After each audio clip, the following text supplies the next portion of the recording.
Hi, so this is chapter 3. I'm going to do day 4 and day 5 in the same video. So day 4 was presented on October 19th, and then day 5 was presented on October 20th. I forgot to record on Monday, so I apologize, the lecture, and then on Tuesday I went to record and the battery was dead, so I could not do that. So I apologize. So you have a different recording and not the one that was done in class. There's lots of videos in the recordings and the slideshows for both days.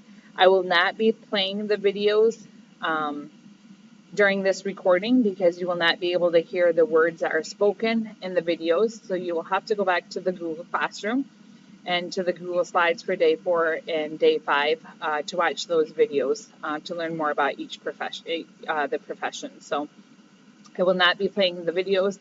I'll be skipping over them. The first video, there's welcome work and for both day 4 and 5 on Google Classroom. So even though you have not been in class, please do that. And there's closing work. For day 4, I'm not sure, I can't remember if there's closing work for day 5. So please continue to do the welcome work and the closing work that is posted in Google Classroom. And as always, if you have any questions or any concerns, be sure to contact me. You can email me, you can text me, and I will help you in any way that I can. So let's get started. The first video here is on an embalmer. It's on students who are going to school to be embalmers, and it's a school for mortuary science. I do believe it's in Cincinnati. It just talks to you a little bit more about the process of embalming. So again, I showed it because I think it's interesting, but I'm going to skip over it and head right to the next slide. So we are going to be talking about therapeutic services careers. And the first one is occupational therapist and occupational therapist assistant. So of course, I've worked as an occupational therapist for 15 years. An OT assistant is an associate's degree, and then an occupational therapist is a master's degree. So for both PT and PTA and OT and OTA, the difference between the two is that an occupational therapist and a physical therapist, they can evaluate patients and then they develop the plan of care, whereas the assistants cannot evaluate patients. They cannot change the plan of care. They follow through the plan of care that the therapist sets out. So if the assistant thinks something needs to be changed in the plan of care, if they need to try something new or stop doing something, they have to contact the therapist before they can change anything to the plan of care that the therapist has done. So occupational therapy, they focus on functional activities like dressing, bathing, grooming, toileting. We also work on the shoulders, and shoulders can be either OTs or PTs. And then also OTs work on the elbows and the hands. There's some OTs that specialize in hand therapy. And they actually work they work with a hand surgeon, and they have to actually watch a few hand surgeries, and it's additional certification. Occupational therapists can work in school systems, hospitals, industry, home care. So for ADLs, for those functional activities, if someone maybe they have a stroke and they're not able to use one side of their arm, then the OT would go in and teach them how to get dressed, how to tie their shoe with one arm, how to stir a pot without being able to hold it with the other hand, how to open and close their oven, put food in their oven and take it out if it's safe. We use a lot of adaptive equipment that unfortunately insurance does not usually cover. So let's say someone has a hip surgery and they're not able to bend over 90 degrees at their hip.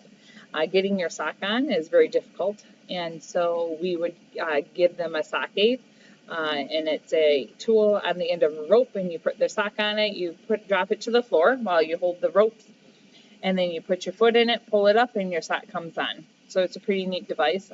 They can use reacher grabbers to get their pants on, or if they're in a wheelchair, if they go grocery shopping, they can use a reacher grabber to get stuff off the top shelf or a higher shelf that they can't reach. What else? We would, some OTs specialize in wheelchair fittings to make sure a wheelchair is a good fit. And it's usually for those who are specialized. Maybe somebody has a contracture, which means they're their joints are bent at a certain angle and cannot straighten out any further. So they want to make sure that the wheelchairs fit them properly so they don't get any sores. For paraplegics or quadriplegics, which have spinal cord injuries, and if it's a complete injury, they wouldn't have any feeling or movement. And they're a paraplegic from the waist down. A quadriplegic can involve all four limbs. So one thing, if you think about it, when you're sitting on a hard chair, especially for a long period of time, your bottom starts to hurt. And so you readjust and you move around to take that pressure off. If you have no feeling in that area, then you would not know that your bottom hurts. And if you continue to sit like that all day, you'll develop sores on your bottom. And so we teach them on pressure release. So somebody who is a quadriplegic or a paraplegic, the bottom down, they could use their hands on either side of them on the armrest, and they can lift up to take that pressure off. Or if it's a quadriplegic, they would be in a power wheelchair, and the power wheelchair could recline back, or they could sit up farther. Just change the positions every 30 minutes to an hour so as not to develop sores. Pharmacists, they dispense medications per written orders from physicians, dentists, and they can, even for vets. I've had to go to the pharmacy to get medication for my dog that the veterinarian did not carry. So they do have, their pets can be patients for them too. They provide information about drugs and the correct ways to use them. Sometimes you can't take two medications at the same time as they counteract each other, or it can make somebody sick as a result. Many people go to their local pharmacist to maybe say, hey, I've got these symptoms, what over-the-counter medication can I take? And pharmacists are very helpful with that. There's a pharmacy in West Branch, and all they do is do meds for assist care for facilities and nursing homes. So they get all the meds ready for those facilities, and then they take them to those facilities. So that's all they do. People from the public cannot go into their pharmacy to get their prescriptions. Also, there's some pharmacists who may look at the amount of medications that someone is taking to help determine if maybe they could take fewer meds, or maybe if they switch their meds around at different times, it would be more effective. A pharmacy technician, they can prepare meds for dispensing to patients, label medications, perform inventories, other supplies. They can prepare IV solutions and help maintain records. They may call insurance companies. Maybe a person got a prescription for medication, and let's say it was $150 for 6 pills. And the patient was like, I can't do that, I can't afford that, and the insurance doesn't cover it. So they may look to see if there's another medication they can use in place of it, and then call the doctor to see if that's able to, or if the patient is refusing to pay that amount and there's no other medication they find, they may call the doctor also to let them know that the patient is unable to afford the medication that they ordered. So the next video is about a pharmacist, and it's a different and she's different, and she works in a clinic for transplant patients, and she actually sees patients. She has appointments, and patients come in and talk to her. So it's just a different type of pharmacist rather than your local pharmacist at a drugstore. Again, we're going to pass over the video. PTs. Treatments can include exercise, massages, administer application of heat, cold, and or water, light, electricity, or ultrasound. And again, those are the same treatments that OTs can also too. So most cases, when you think of ultrasound, you automatically think babies to see what the babies or fetuses look like. But ultrasound is used in therapy. It helps to heat up deeper tissue for healing, to increase healing or to decrease pain. So you need additional training on how to use an ultrasound, because there are some cases in which you should not use an ultrasound, which is called a contraindication, and that's when it's something that goes against what you need to do. So a contraindication of an ultrasound would be a knee replacement or hip replacement. They actually have a metal joint in their knee or their hip, and you don't want to do ultrasound over that area. And why is that? Of course, you don't want that metal to heat up and to hurt them. Heat and cold, also, there's contraindications for that. If you have someone who does not have healing or numbness Again, a paraplegic or quadriplegic, where they have numbness, you would not want to use heat or cold because the patient would not know if it's too hot and you could burn them, or they would not know it was too cold and you could injure them further. So they use heat, cold, all of those treatments are used to decrease pain or maybe to help with movement for the electricity. And then the PT assistants, of course, they assist the PTs. The PTAs are not able to evaluate patients again. They just follow through with the plan of care that the PT has developed. So a PT is a doctorate degree right now, and then the PTA is a associate's degree. They do have OTA here at Baker College in Owasso. They have OT at Baker College in Auburn Hills, and I'm pretty sure Baker College has a PTA program, and I think it could be here in Owasso, but I'm not 100% sure on that, so I apologize.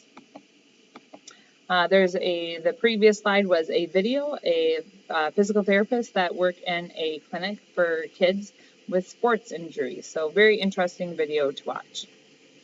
A massage therapist is 3 months to 1 year of education, depending on where you're at. In Michigan, you can get massages without actually having a certification or a license.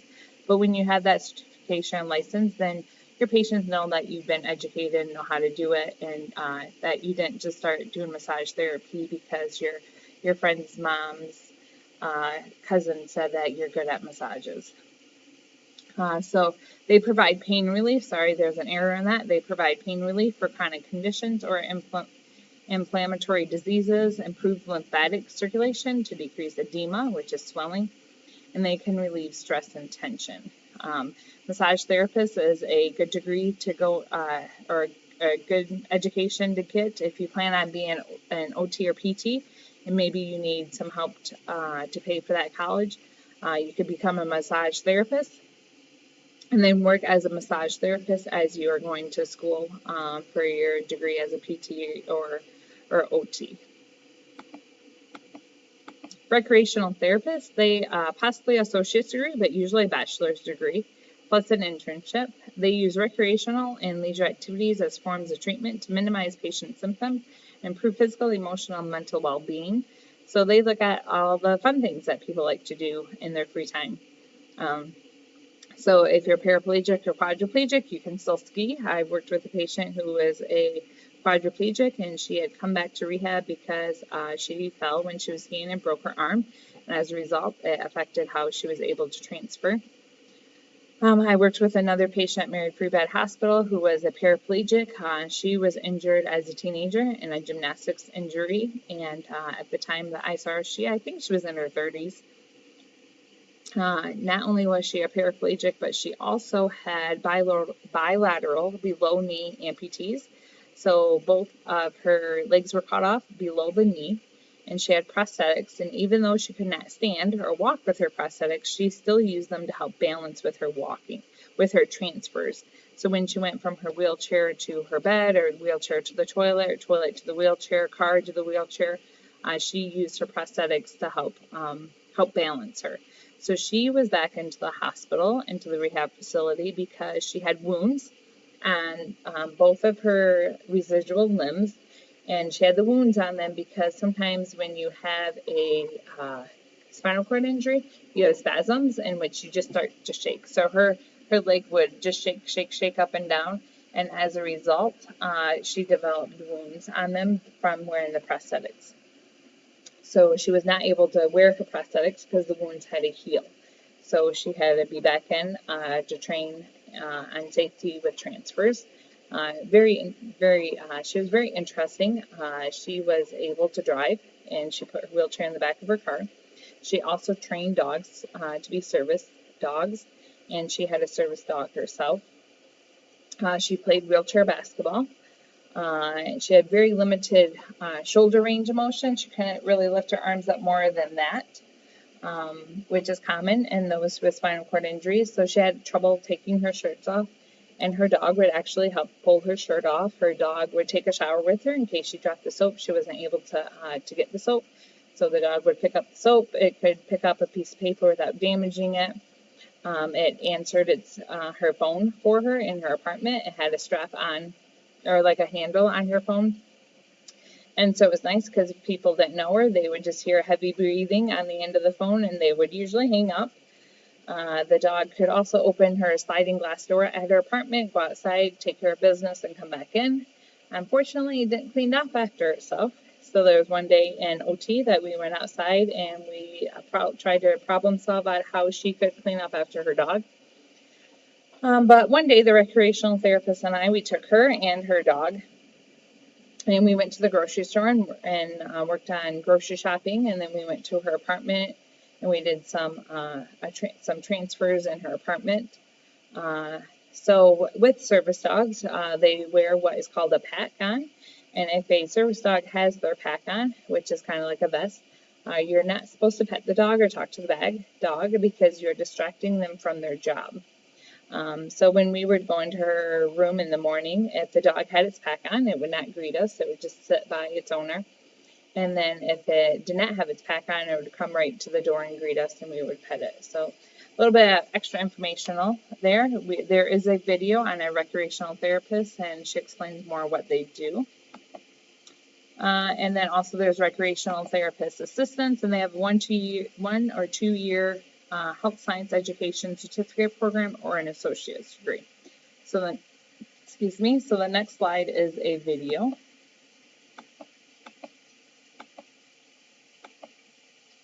So there's respiratory therapists. Also, they treat patients with heart and lung diseases by administering oxygen gases or medications. They use exercise to improve breathing.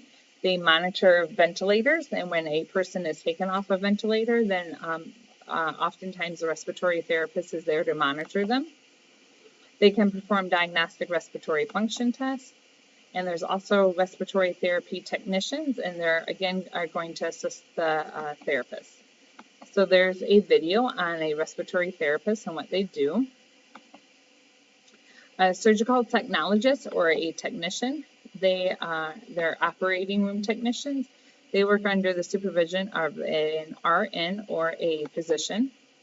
They set up instruments, equipment, and sterile supplies in the operating room, and then assist during surgery by passing instruments and supplies to the surgeon. They have an associate's degree or a certificate or a diploma, and LCC does have a surgical technologist or technician program. I'm not sure if it's for a technologist or a technician, and it is an associate's degree. And Awassa Memorial is hiring right now for surgical technologists or technicians. So it is a job that's needed.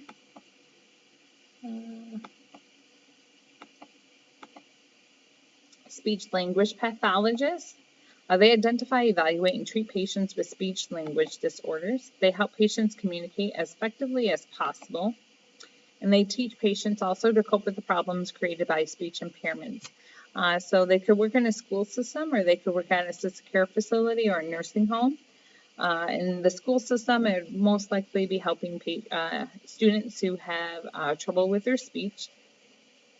And other facilities, they could help with speech, and then they could also help with swallowing issues. If a patient has trouble swallowing, then they would see a speech pathologist. And one way, a good indication that they're having trouble swallowing is when they're coughing or choking when they're eating. And what can happen is it's dangerous when they have swallowing issues because they could get water or food in their lungs and cause them to aspirate and to also have pneumonia, which can be serious. So if the patient coughs a lot during a mealtime or when they drink water, it's a good indication that they should see a speech therapist. And they can work with swallowing, and they'll do swallowing evals. The next slide is a video on a speech therapist. And they teach them techniques. They would also give them exercises to do and techniques for eating. So a common one is chin tuck. So whenever they swallow, they're supposed to tuck their chin when they swallow. Another thing they may do is tell the patient to sip water in between each bite. And sometimes the patient's not able to drink liquids because it causes them to choke or to cough or for it to go down into their lungs. So in that case, they would use a thickener, what's called a thickener, and it's a powder that they put into anything that is too thin. And the speech therapist would tell them how thick to make it. It could be pudding consistency. It could be what's another, mashed potato consistency. They have different levels of consistency that they use. And so imagine having to drink thick water or thick milk. Most patients do not like it, unfortunately. They say it doesn't have a taste, but many times with the water, it just tastes different. So there is a thickener. So a speech therapist may give patient samples of different kinds of thickeners so they can try what they like the best. So again, the next video is a speech therapist that specializes in swallowing. There are very few people who will say eating is not important to them. Cooking and eating is like probably. So that was I apologize. Okay, so the swallowing video was the last one. So I'm going to pause this for a minute and I'm going to bring up the day 5 slideshow.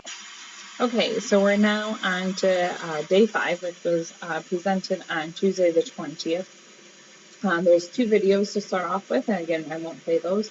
The one video is by an OB/GYN nurse, and then the next video is about I think the cardiac rehab nurse.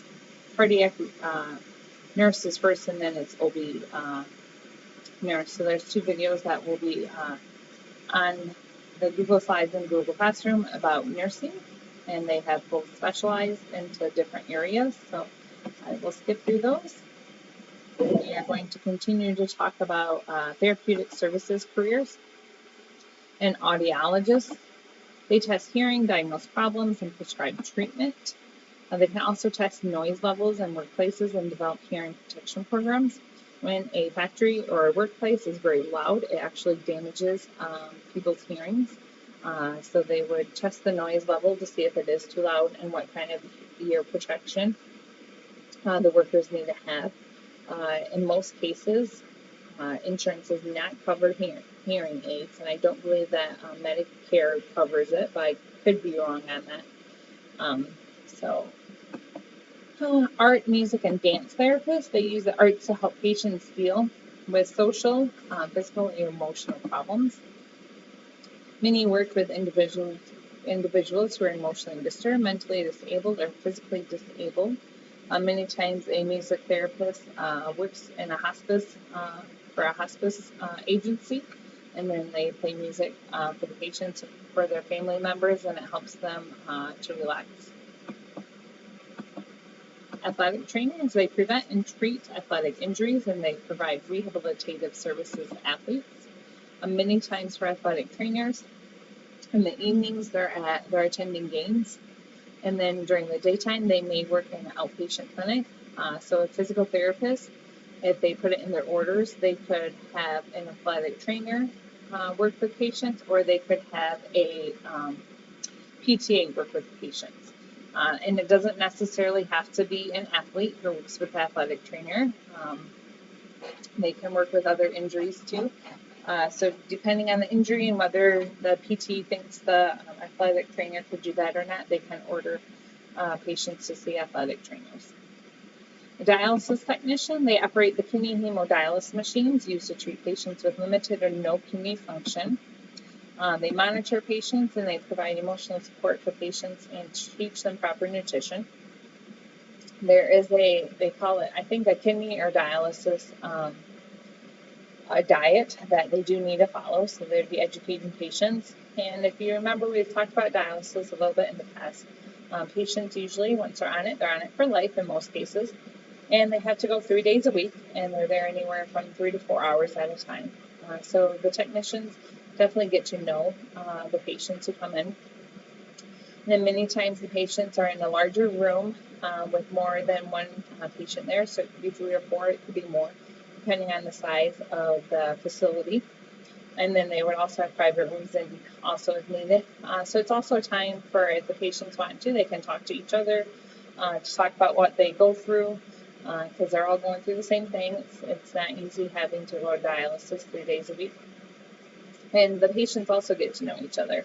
So that's nice also. A perfusionist. They are members of the open heart surgical teams, and they operate the heart and lung machines used in coronary bypass surgeries. So during surgery, they monitor the blood gases and the vital signs. They administer blood products, anesthetic agents, and/or drugs as needed. And they can even induce hypothermia to decrease the body's need for oxygen.